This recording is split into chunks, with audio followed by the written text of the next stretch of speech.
I'm Tommy. I'm a strategy director, and my job is heading up cunning plans. So I help businesses of all sizes do cool stuff, make money, and win. I do it for big businesses, so I spend a lot of my time with, say, Lloyd's Banking Group, with Sainsbury's, with Jaguar Land Rover, and also do it for lots of smaller businesses too, because I like them and they're less stuffy and you can do cooler stuff. And in betwixt those two things, we've had lots of successes with different strategies, different content marketing avenues, B2B, B2C, everything in between those areas. So anything you want to chuck at me, anytime you want to ask a question, I will go on. So if you want to ask a question, it's probably just shout at me, say, "Oi, beady ginger egg man, shut up, I've got a question." Because if you let me go on till the end, you'll never get your question in. So either virtually throw something at me, flap around. Bear in mind, I can only see 7 of you. So if you see someone flapping, then raise it to my attention. But I'll take you through a quick presentation on some of the tips, techniques, strategies of guerrilla marketing, even though that's a stupid phrase that could be applied to many things. I'm not into stupid phrases, so I'll try and keep the jargon down. If I say any jargon that doesn't make sense, again, refer to the flapping scenario, and I will go back and reiterate in normal human language. But hopefully you guys are all ready. I do speak fast. I'm from a big family, so you've got to get it all out or you won't get a gap for another year. So I will, again, flap. All right, cool. Let's share some screens. Let's do some stuff. You should, if the gods are kind, see a gorilla very shortly. Do you see a gorilla? We do. Could you go full screen? Oh, absolutely perfect. Brilliant. You can see my full screen gorilla. Absolutely, yes, fantastic. You. All right, let's roll on through. So today, what's the objective? Give you 100% creative health check, because I think it's very important to take some time to retrospectively look at your stuff and go, does it suck? Is it boring? Could I do this better? We find ourselves very much enslaved or enthralled, like we would be to children or an unloved spouse, to the things that we've always made. We've always made white papers and infographics and some social shareables, and we do a monthly LinkedIn post. And suddenly you can find yourself in bondage to a terrible content machine full of stuff you hate. So the idea today is to get you to rethink your marketing, rethink your stuff. Is my stuff good? Is it interesting? Hopefully, we want to come up with stuff that's low yield, low effort for you to do. So you can still do your job well. A lot of you are in businesses where you've got 20 hats, where you are the CEO, the C everything O. You are the chief finance officer, data officer, marketing officer, sales officer, chief cake baker, chief morale officer. So I know there's lots of different businesses of different sizes here, but you don't want to spend a huge amount of time doing this stuff. Marketing, advertising, it's annoying. You want to do the cool stuff and run away, chuck it like a hand grenade, and hopefully it makes you lots and lots of money. I'm going to help you live the dream and make some money. And that's the point of this presentation. I'm going to be very, very frank with you, what works, what doesn't work in our experience. And the great thing about being in a big marketing agency is that you become basically a mercenary, in that if you don't make your clients any money and you don't do any good, you have to sack everyone and they close. And our agency's been around for over 40 years. So it's pretty decent at making people money and doing good stuff. Otherwise you would starve, wither and die, or break off into another acronym named agency. So we're pretty good at it. And there's a reason for that. And we've got a really good team. And I'm going to bastardize some of their intelligence for you today. There is a lot more intelligent people than me in the agency, but I'm trying to synthesize the great stuff from their brain jelly for you guys today. So guerrilla marketing.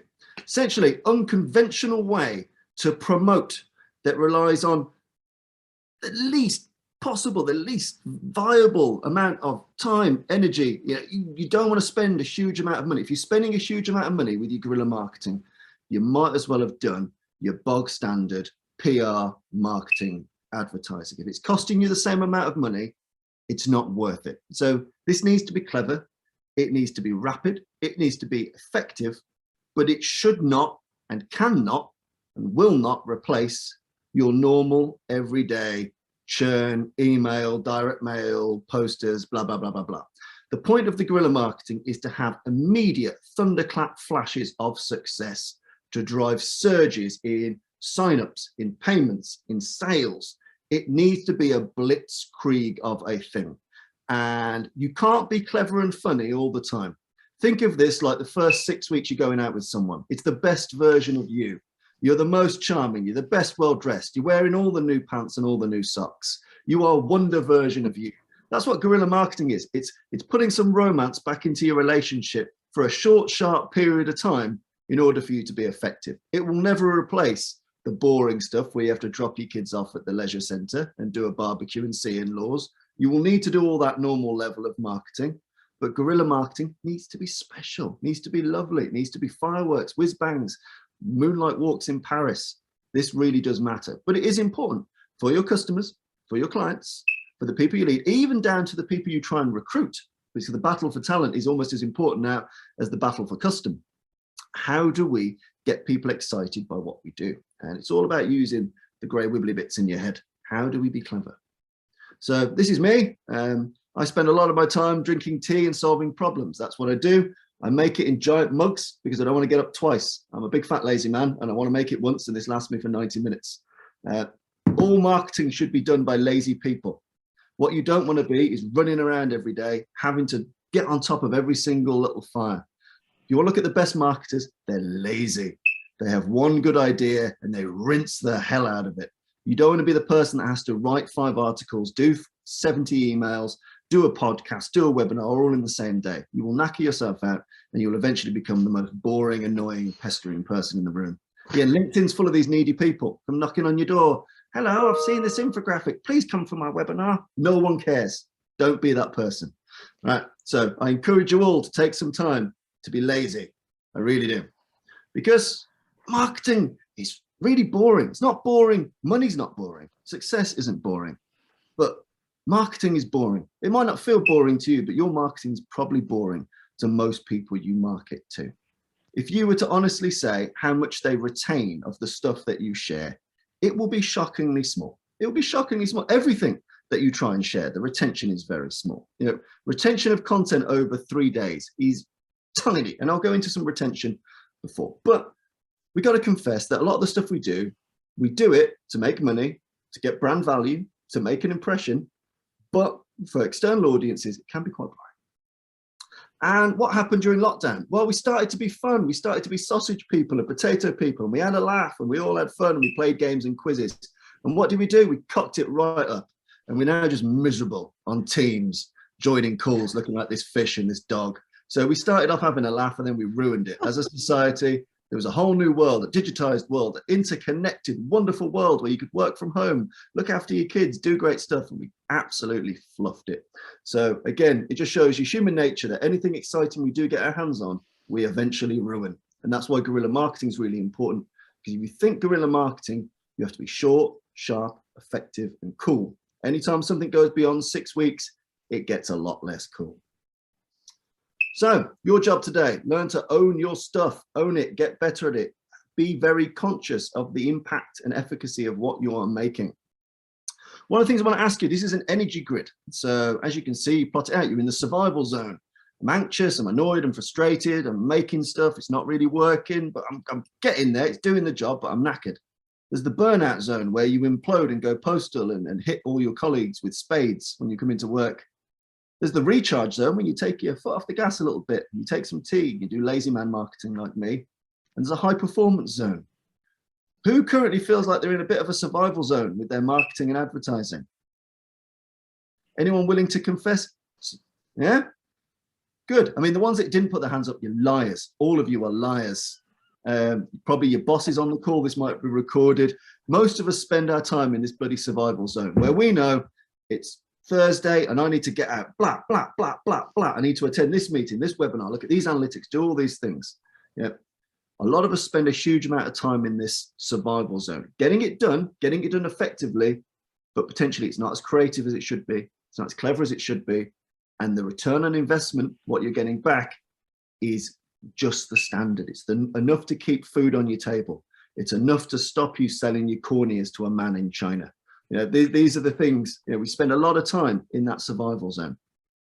And our job really is to try and spend as much time in the high performance zone in our flow as possible. It really, really, really does not. We need high energy and we need positive emotions. And if we can't put ourselves in that frame and in that space, the stuff we make will suck. Anything you make when you're in a crisis will suck. You working at Blockbusters in the early 2000s, you know, lots of very clever people, it will still suck. Low energy, low positivity. Whatever you try and dig yourself out of that hole while your mind frame is in a low place. You will never, ever get out of it. People say necessity is the mother of all invention. Tell that to the amount of businesses that go bankrupt and have to lay off people every single year. We need to get ourselves personally as the humans of marketing to be in the high performance recharged zone. It really does matter. Can't stress enough how much I've seen good marketing go out from stressed people and it eventually just fail.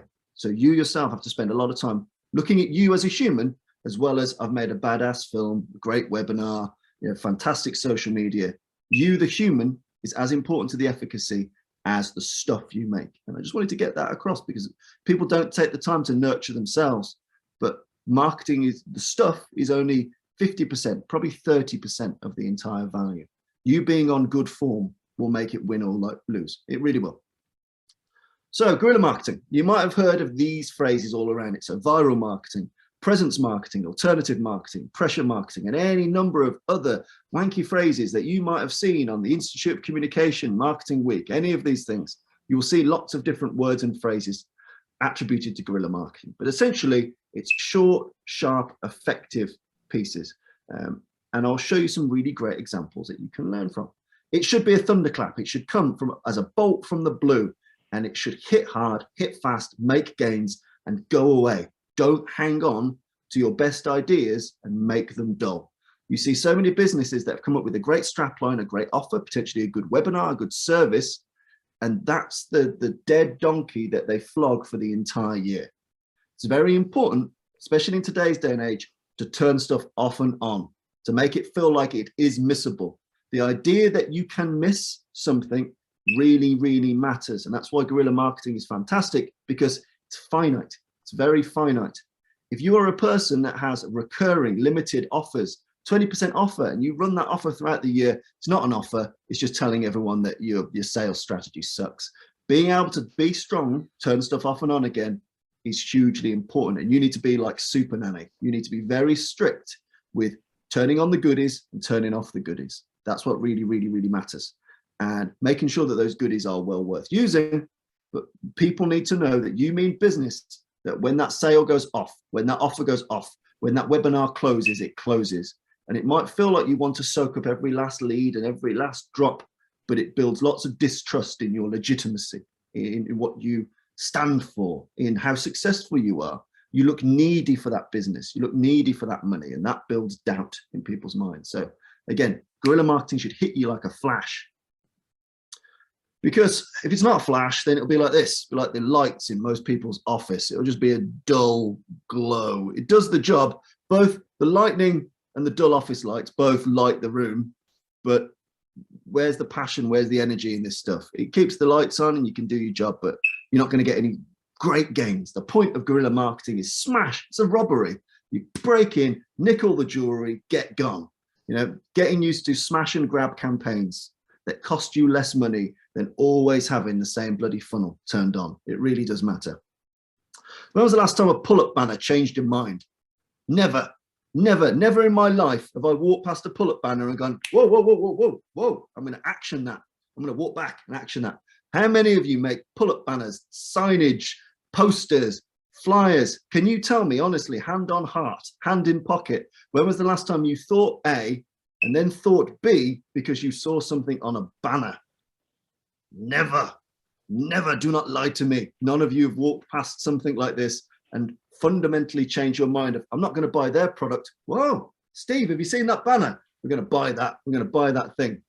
So we need to understand that if we are to be compelling, we need to be honest with ourselves. What has changed our minds as humans? What really has flipped your perspective, has convinced you to buy something, invest in something? If you think about the amount of marketing we do and the advertising we do, if you were to look at yourself honestly and say, has something like this ever worked on me? Has that cold email ever worked on me? When was the last time any of you respond to a cold email? Come on, you haven't. You know, there's so much stuff that we do because we think it's the right thing, but we would never have acted on that ourselves. So we got to remember that every audience member is also like us, as ambivalent, as negative, as time poor. If it wouldn't move you, it's not going to move them. That's a really important thing I just want to hammer home, because I get asked all the time by clients to make stupid stuff that doesn't work. And I have to be really strict. Otherwise, they'll come back to me and say, didn't really work, that pull-up banner. Like, I know, I told you it wouldn't work, and now it didn't work. You know, we need to be very strict. What works on us will work on other people. So take the time to reflect. Again, you, the human, are the best marketing tool you'll ever have. You're the best insight tool you'll ever have. Look at the emails that you do click. Look at the videos that you do watch. Look at the things you choose to invest your time in and try and replicate that. Don't just do the multi-channel marketing model because that's what everybody does. Try and think about the things that have moved and affected you. If no one cares about your webinar, let's be honest, they don't really care about your webinar and they don't really care about your white paper. You need to think, am I making high value, high quality stuff, or have I made half a carrot to engage people with? Often we think we make stuff and we get sad when not enough people come to it or attend it or download it or are converted by it. But again, this is where the discipline needs to come in from you guys. Would I go to this if I were them? Would I read this if I were them? You always need to come back to you, the human, and be very honest with yourself. So, no one cares about your corporate brochure either. As you can see, I've got a very hard line on most things. I'm quite nice, really, but I like to start from the point of most people will think most of your stuff is boring. We need periods of time where you've got some badass stuff that makes proper impact. So where I think you can use guerrilla marketing very effectively is in an account-based marketing model. So I don't want to teach any of you to suck eggs, but some of you might not use this or might not be aware of it. So I will very quickly go around it. Traditional marketing, you'd start with the attraction part. So I've made a webinar, I've made a video, I've done some social posts, I've made some stuff. It's broadly targeted to, men and women that age between 40 and 55 of this approximate value in these approximate geographies, of these, whatever, you've put all your parameters in there. You nurture whoever comes in and you try and close whoever stays there. It's attrition based, it's funnel based, yep.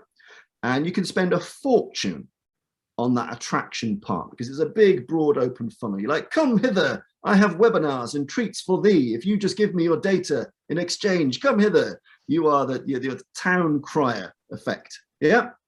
Account-based marketing is where you knock that on the head and you look at the real targeted individuals you are after and you curate personalized content and experiences for that small cadre of people.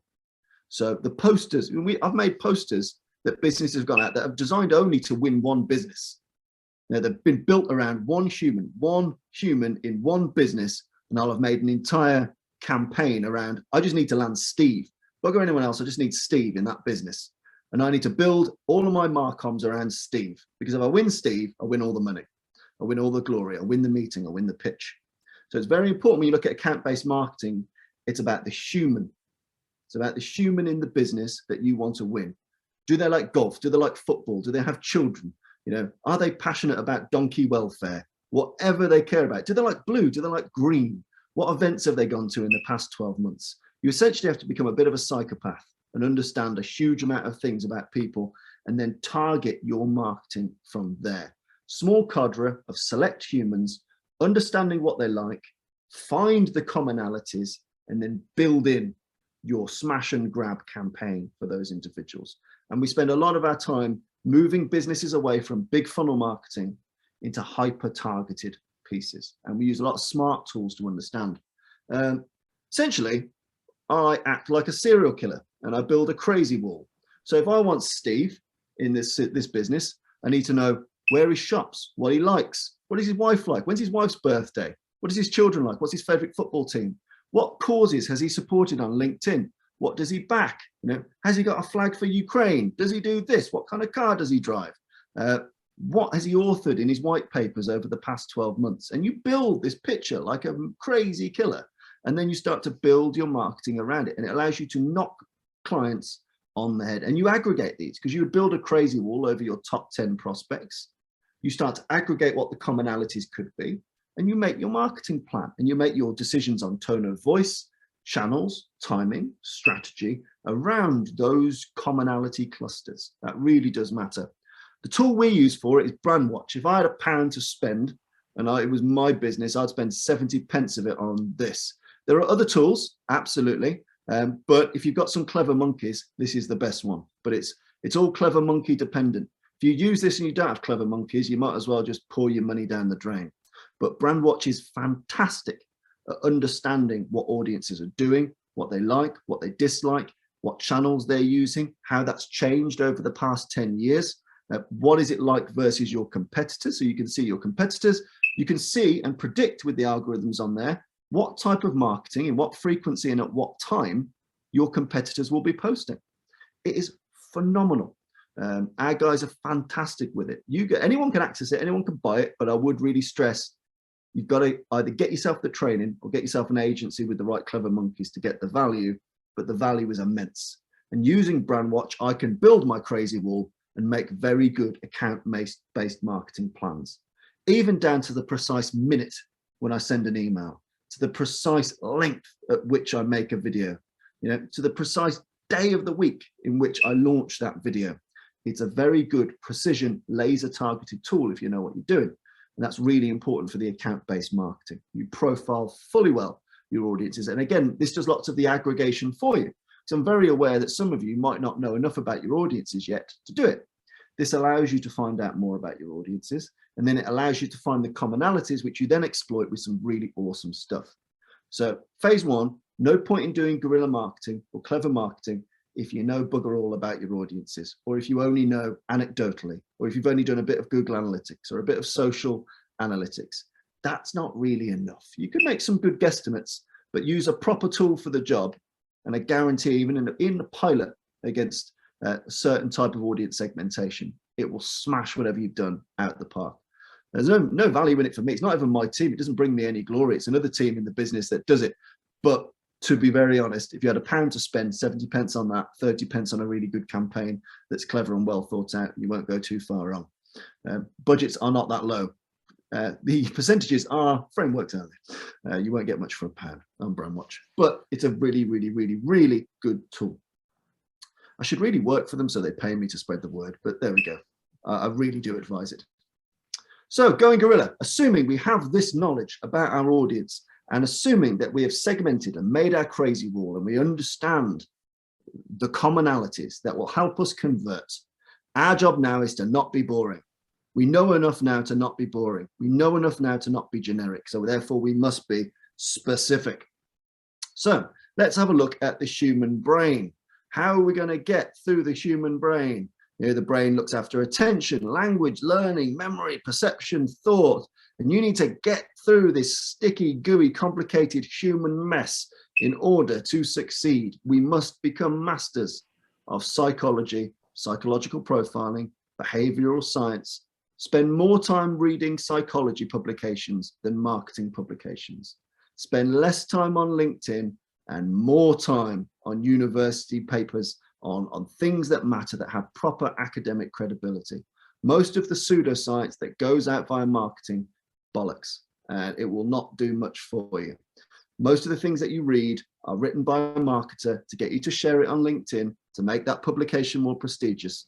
I would thoroughly, thoroughly, thoroughly advise that you invest heavily in understanding behavioral psychology as a tool. And that will really up and level your game when it comes to marketing, advertising, communications, PR, social media, making money.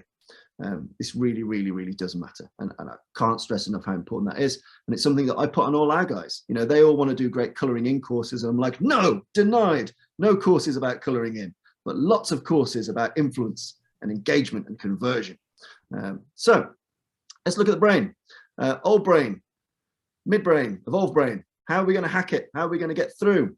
So the old brain, the old lizard part of your brain, the thing that makes strange flapping noises in the primordial soup, the deepest part of your brain. It's got two jobs. It tells you to investigate or ignore stuff. If you imagine the world is full of stimuli, marketing is full of stimuli. You are bombarded with emails, signage, podcasts, radio, YouTube advertising, everything. It's all there, flashing neon lights. And the old part of your brain goes, look at that, ignore that, look at that, ignore that. And it's making that decision all the time. And you are not the pilot. The strange DNA flapping fish, single cell amoeba organisms in your brain, that oldest part of your brain, decides whether you're going to investigate or ignore. And you must really put a huge amount of time in making yourselves investigable, Yeah, I even managed to nearly say that word correctly. Go me, I'm winning today. How do you make sure that people choose to investigate? Investigate or ignore. Think about how much you ignore, how much you unconsciously filter out of your head.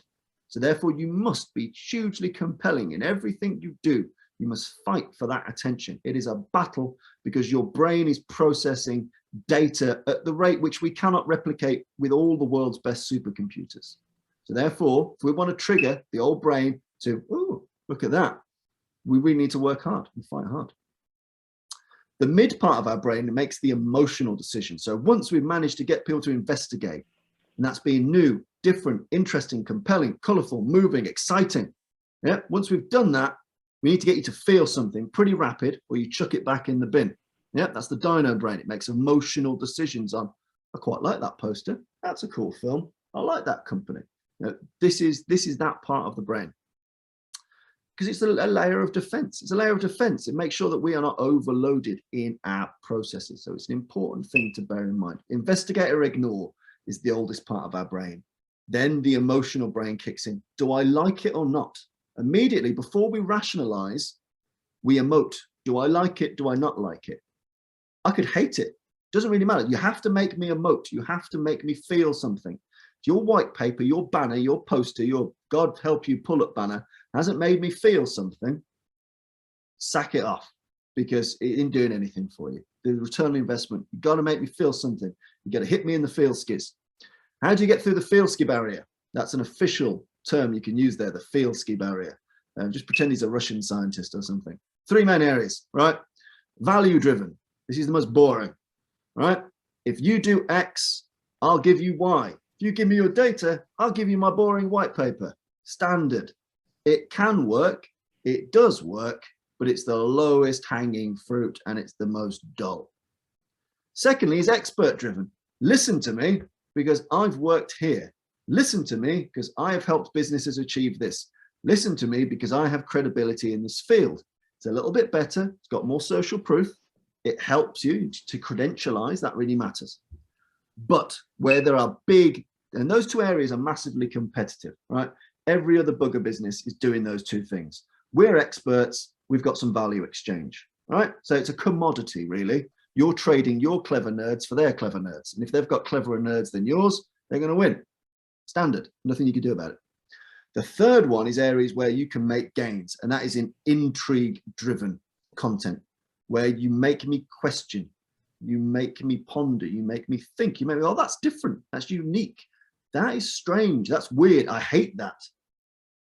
Emotion-based marketing. Make me feel something. If you read an email, it's not made you feel something, it's just applied to the logical brain, you will only ever compete as a commodity, value-driven or expert-driven. If they've got better experts, they'll win. They've got better value exchange, they will win. Not much you can do about it. When it comes to intrigue, you can steal some great marketing gains there. So how do you become more intriguing? That really matters. Because we're all corporate slaves at the end of the day. We're all a bit sad, Dobby the house elf. And you've got to intrigue us. Oh, another white paper. Oh, another webinar. Oh, another 10 top tips on LinkedIn. Oh, it's boring. We don't want it. No one wants it. You don't want it. You don't want to make it. If you don't want to make it, they don't want to read it. You need to be like a Michelin chef. You need to love making it as much as they love eating it. In fact, you need to love making it more than they love eating it.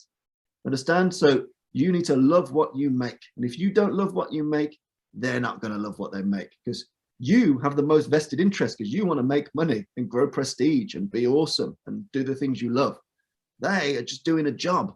If you are just a commodity to them. Until there's a relationship, you are just a commodity. So how do we make their dull grey, Dobby the house elf lives a little bit more exciting with intrigue-led marketing that hacks the dino brain, that gets to the emotion part, gets us past investigate, ignore, because it's cool and it's different, and then gets us to like you because it's triggered some emotion. And only once it's gone through those 2 phases does it get to the logical decision making. But if you fail to get through investigate and ignore, the old brain, and if you fail to capture an emotion, the dino brain, you will never get to the modern clever monkey brain that makes informed decisions. Okay? It's really important to build that in, because you want to be the coolest guy in the room. You want to be Steve McQueen. You want to be the most interesting person. If you were to put your, really, let's be honest, think of your emails now and think of your posters and your flyers and your banners and put them next to your top 3 competitors. And can you honestly tell me that looking at those, are you the coolest guy in the room? Does anyone think they're the coolest guy in the room right now? No. That's cool. That's absolutely cool. But you need to have that in your mind. Am I the coolest guy in the room? Am I the most interesting poster? Am I the coolest thing on that LinkedIn field? Because if I'm not, sack it off. Get to the back of the queue. You need to be Steve McQueen. You need to be badass, cool, interesting. It really, really does matter.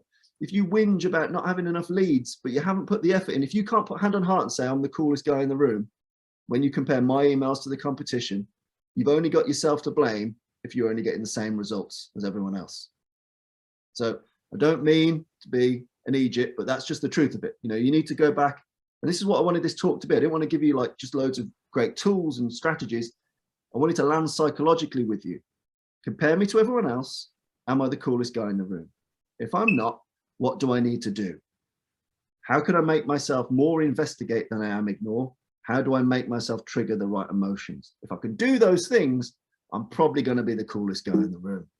It really, really does matter. It's all about disruption. It's all about busting through the boring stuff that everyone else is doing and making yourself more interesting. Here are some things you might want to know. So picture superiority effect. Most of you write emails. Most of you do posters. Most of you do white papers. Most of you have written content. How much do you remember after 3 days? Most studies say about 10%. That's after 3 bloody days. Most conversion cycles take a while longer. Can you imagine the tiny amount they retain of what you say when you write it down? And I love words. I'm a former teacher. I live in a cave surrounded by books. Bloody love words. But you need to look at some of the science. What do I remember words only after 3 days? 10%. So after 6 days, after 9 days, nothing. All right. If I put that with some type of cool imagery in, now bear in mind, this isn't just a woman laughing at salad that you bought from Shutterstock. This isn't just generic, like happy modern family going, ha ha, I'm on an iPad. That's going to do feck all. It needs to be intrinsically related to the message you are getting across. Stop using stock. Stop it. Stop it. Go take the photo yourself on your phone, but don't you dare use generic imagery. Right? If you're in your marketing, in your advertising, look at these young happy people. Look at these old happy people. Oh, faces of concern. They're going to do nothing for you. If you want to pack into the picture superiority effect, make something image-based, make it relevant, make it bespoke. After 3 days, 65% retention of content.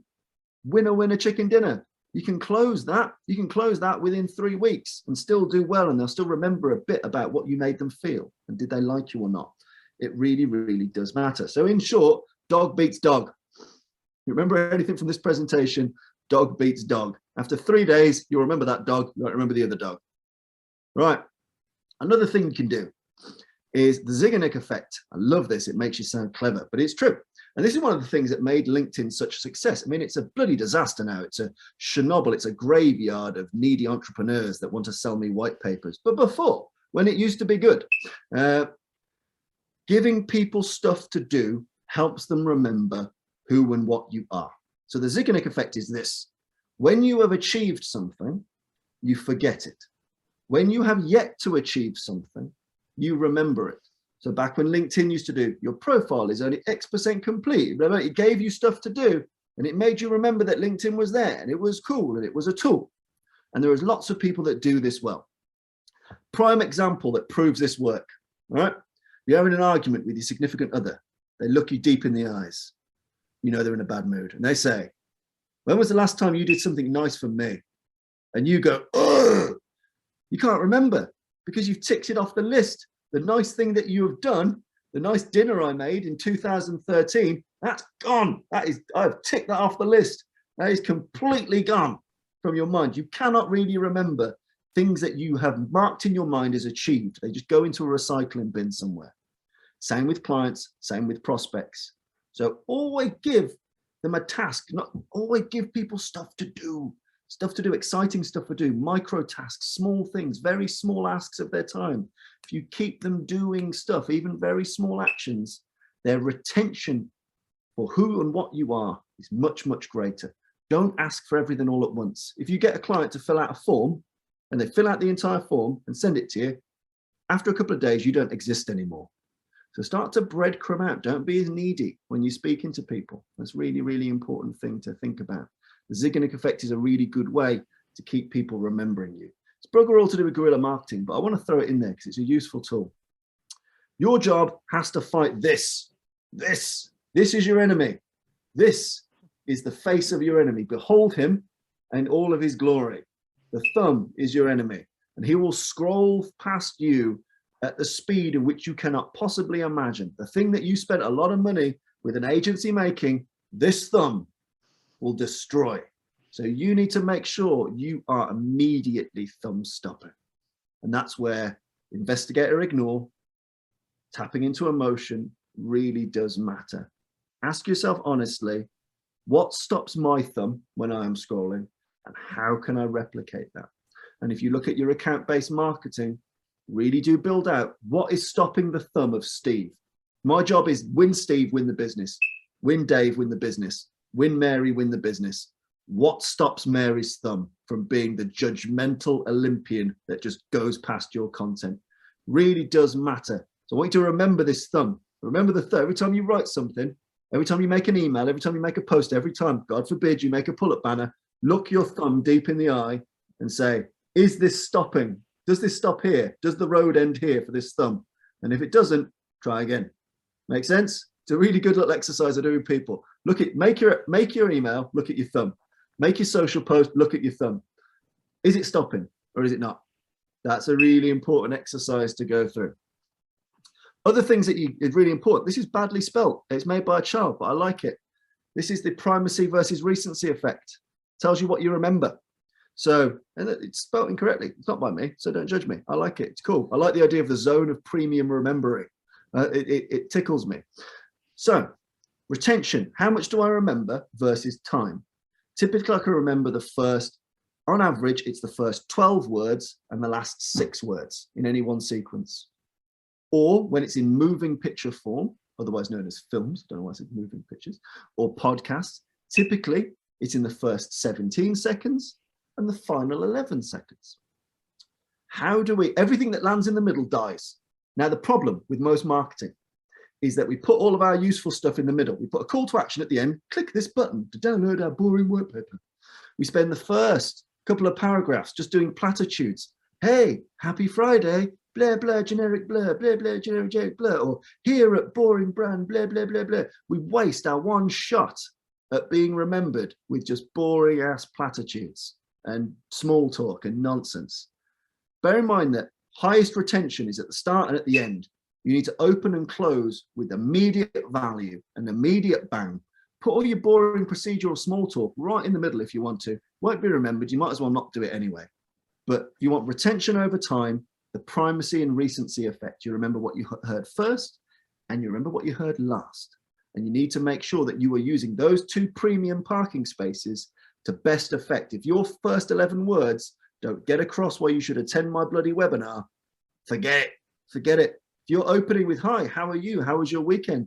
Hi, I looked at your business and thought you might need, forget it. No, you're already dead. So again, primacy and recency effect really, really, really does matter. Okay. We are drawing the eye. We're using the science of the eye. Like I mentioned, the primacy, recency, science of the eye, thumb stopping, science of the eye, the picture supremacy effect. What do you remember? It's the science of the eye and the science of the brain. Really important to remember. And we do this because we want the best ROI. We want to be reining in money. I mean, we don't want to be harnessed like this man here. He's a very peculiar looking man. I mean, some of you might, I don't know. It's a new and strange world, but we want to be winning money. We want to be doing good things. And these are the things we want. When we do marketing, we want your money, we want your data, we want your advocacy. Always remember that you want something. So when you look your thumb deep in the eye and you say, is this stopping? It's got to stop them to do these things. We've got to remember what we're here to do. Now, when it comes to guerrilla marketing, it's essentially about making a noise fast, making a noise fast and hard and getting people interested. So as you can see, I could do loads of Mars-based bloody social posts, but that one awesome truck is the thing that's going to go around the internet much faster. It's going to be shared much better. Now, the purpose of these things, it's not just about print and display, it's also about online. These things aren't really designed for print and display. They're designed to be photographed, shared, and spread exponentially. So whilst you might say the exposure is limited, that's not the point. The physical thing is not the point. The point is people going, damn, that's clever. I feel something about it. It's made me investigate and I'm going to share it. And you can see, how could I start to, instead of investing that money in that boring white paper, how could I build an experience for a group of people and then capture that experience and spread it widely?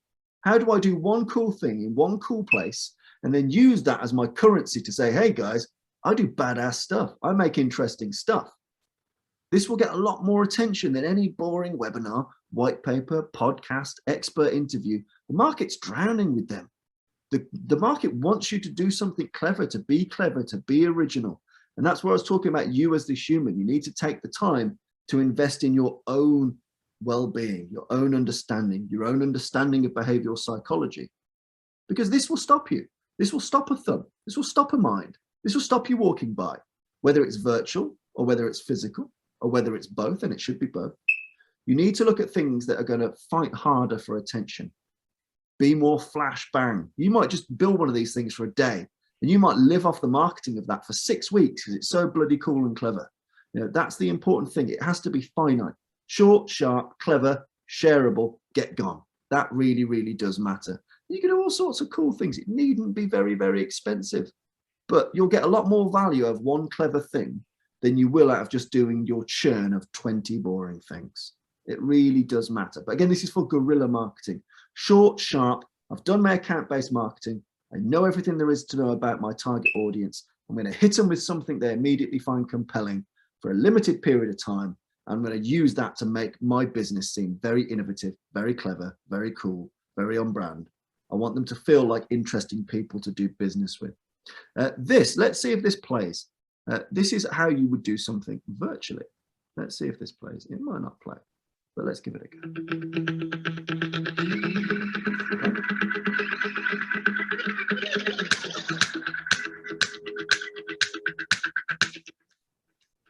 Whoa, cool cabin in the middle of nowhere. I feel so safe and alive. Well, when you combine friends and summer, great things are bound to happen. Am I right, guys? Friendship, friendship, friendship, friendship. This weekend's going to be perfect, with no grisly murders to ruin it. Who's ready for the fun weekend?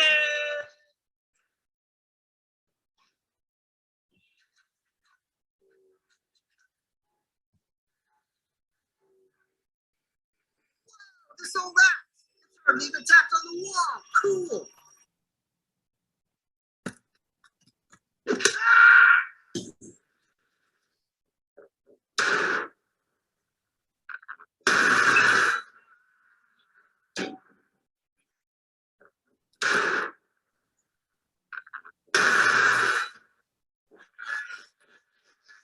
Choose a fast way to kill Whitney. Let us know in the comment section. You have 20 seconds.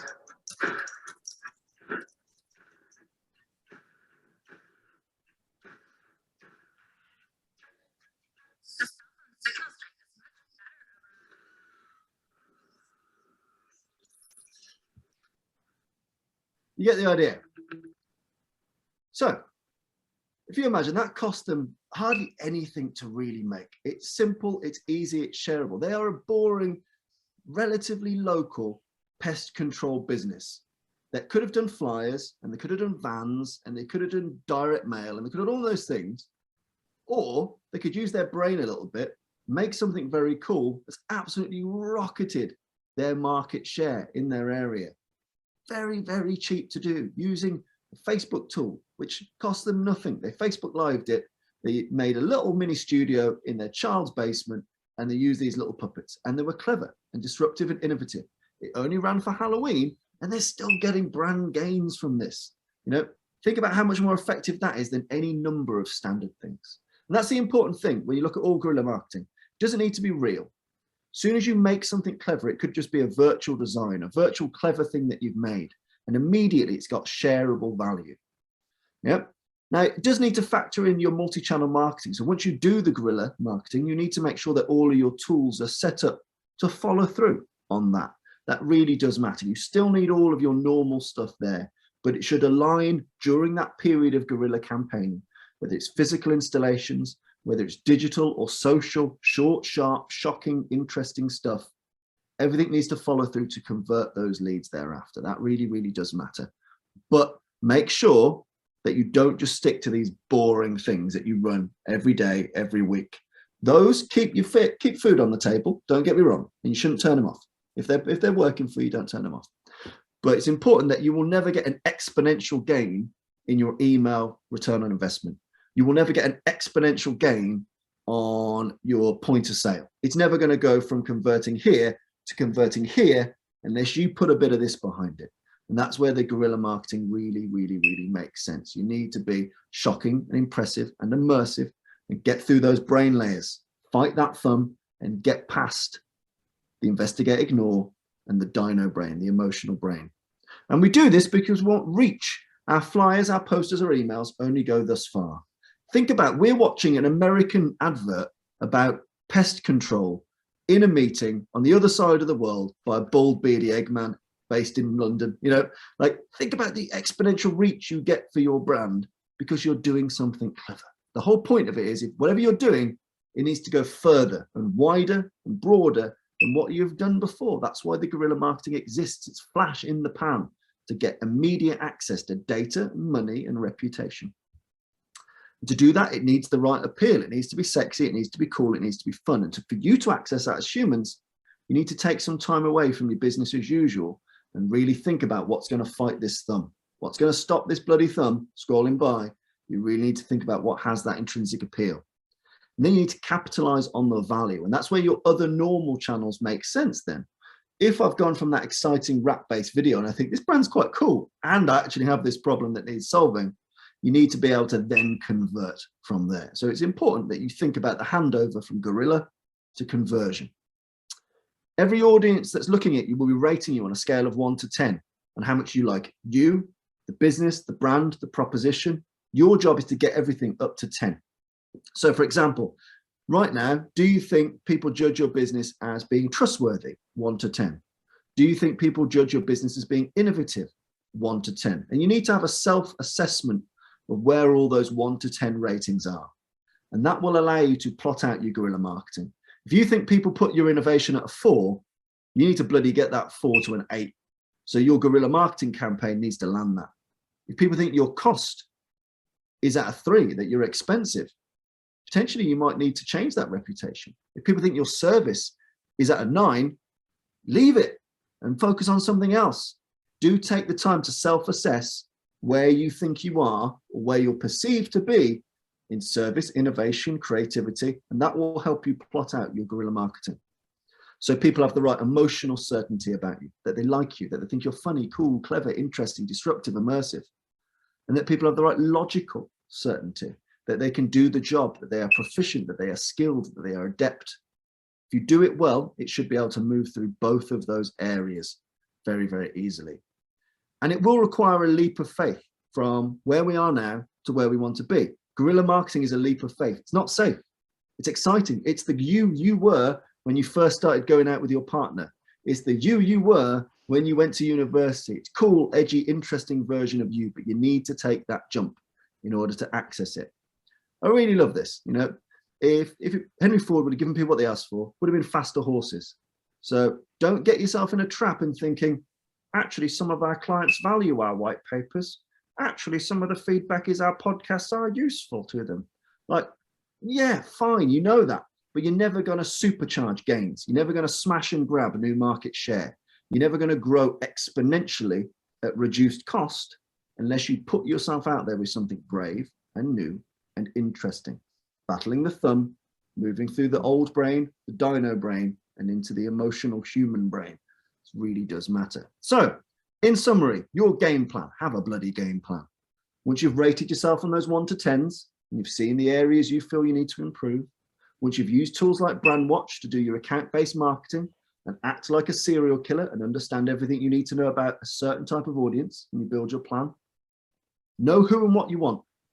Craft a mind-hacking campaign.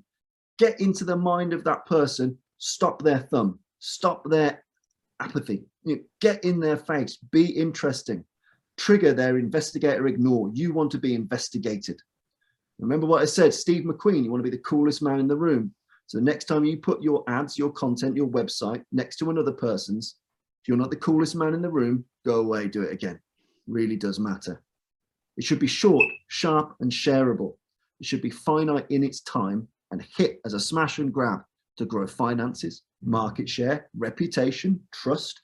It could be any one of any boring or exciting things, but you need to make sure your goals are tangible, measurable. You need to attune all of your channels to be ready for that change. So once you do launch it, the channels need to be ready. You've got to convert those leads fast, because flash in the pan leads leave in flash in the pan methods. So once you've got that excitement, you need to grab it and land it. That really does matter. So think that through. Don't just go, I've got a really cool creative idea. Make sure that that matches the rest of the conversion and acquisition plans. And then you need to revise and repeat that in a new segment. So if you're clever, you'll segment the year out. You will have your always on marketing, and then you will have flashpoint guerrilla campaigns that are short, sharp, inexpensive, clever, and give you spikes. We want spikes of money, of data, of impressions, of value, of perceived value. You can only ever work in these spikes. Moving this way steadily takes time and investment. For organizations who want to be a bit more agile, it's about having always on and then short, sharp, immersive drives using things like guerrilla marketing. It will really matter to you. But in short, stay cool. Be Steve McQueen. Stop some thumbs. Hack the brain. Be interesting. Stop making pull-up banners. Be clever. Think about the things that you really love and the things that have made you think and feel differently, the things that you open and activate every day. Do try and replicate that, because the person that knows the most about marketing will be you. Try and replicate you, understand you. Use yourself as the benchmark to say, where am I from 1 to 10? Would my thumb stop for this? Am I the coolest guy in the room? If you ask yourself that question, if you refer to the thumb every time you make something, I guarantee you will have some great successes. That's the end of me. I'm happy to stay around for questions. If people have any questions, I would be very delighted to answer them now, or you can email them through if you're shy or need to go away. Hello. Wow. Tommy, do you want to just stop sharing your slides there, and then yeah, wow, fantastic. I think some of it might be, people might feel it's a bit controversial, it's different, but absolutely, I've got so many notes here, and just so much to think about, and you're just so inspiring and sort of revitalize people, and just really make people, as we're saying, wow, thought-provoking. Thanks, Tommy. We're getting some bits in the chat there, and do let us know in the chat what you're thinking. A refreshing change. Thanks, Kelly. Inspiring, and thank you for some great ideas.